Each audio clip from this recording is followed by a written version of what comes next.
The clock ticked on the wall, but the sound felt wrong, too gentle for the growing unease in the air. Outside, shadows danced along the walls, whispering secrets that twisted Margaret's stomach. It wasn't merely the autumn chill creeping through the shutters. Something far more profound gnawed at her core. Margaret moved through the old house, each creak of the floorboards sharpening her senses.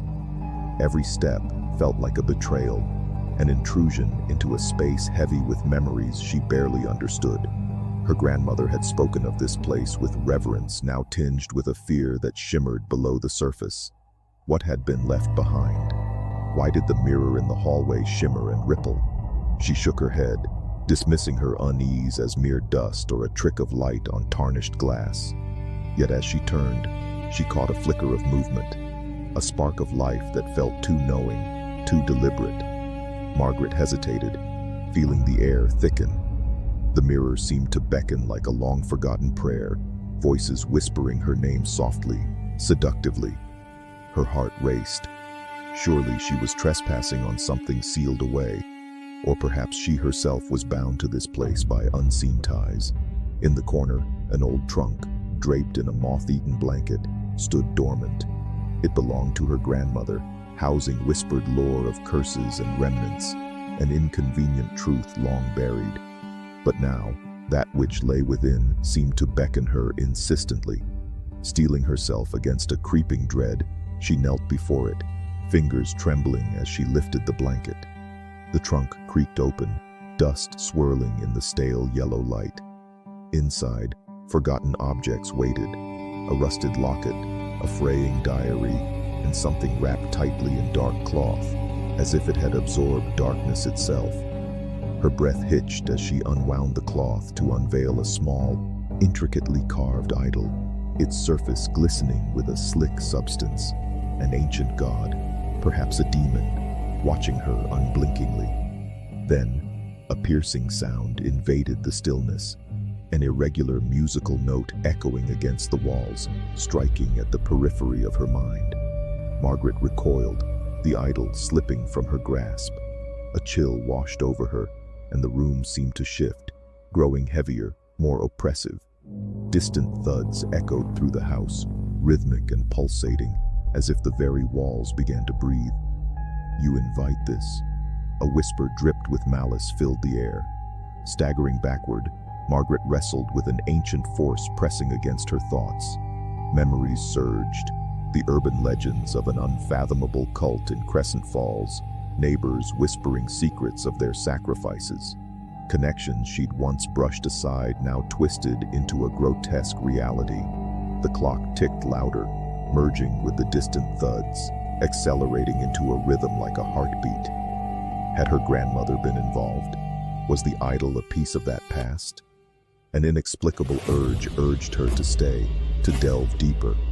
Out of the corner of her eye, the mirror reflected a stretch of forest, twisted trees bending unnaturally, vines slithering like snakes.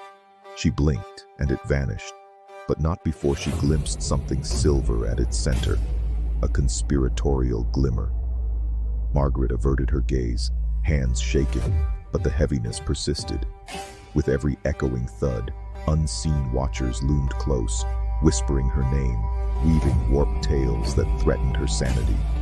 The air thickened, twisting her insides. Desperate, she ascended the staircase as suppressed secrets coiled in her gut. The cult's presence felt tangible. The house pulsed with her movements, a living creature that ebbed and flowed in reaction. Whispers swirled in her ears, shaking the very foundation of her being as history threatened to unravel.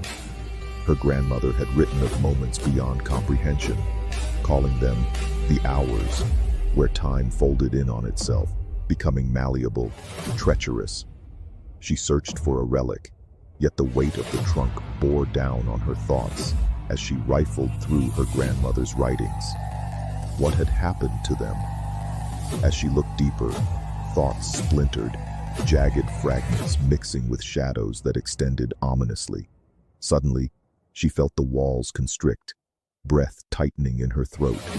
There it was again, a tearing sound, a mantra echoing. A low voice warned, recalling her grandmother's caution. Fear the mirrors. They don't just reflect life, they beckon the unwary to the other side. The cursed.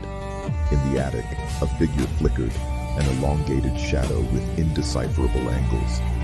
Heart racing, Margaret approached. It turned toward her, its face both familiar and grotesquely twisted, like a fusion of lost souls. She stumbled back, memories colliding with present terror. Time warped. In the distance, a clock chimed, melody altering with each chime.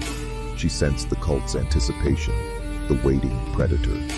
In the dusty window's reflection, she saw not herself, but the forest again, alive with shadows. A sinister chorus arose, laughter intertwined with soft, reverent whispers. The sound crescendoed, and with it came the realization. This was more than a ritual, it was a transformation. The walls shifted, merging her past with bleak possibilities. "You're one of them now." Margaret screamed, a primal sound swallowing her sanity whole. Her fingers gripped the idol tightly, the echo of a curse rumbling through her veins. The walls throbbed with wicked joy, and reflections danced, teasing her perception with promise and horror combined. There was no resolution, only the suffocating atmosphere of hidden truth constricting against her will, a dread she could not escape as fate encircled her. In the dimness, the clock continued its indifferent ticking while something ancient stirred in shadows, cast by unholy light, a siren call resonating beyond her understanding.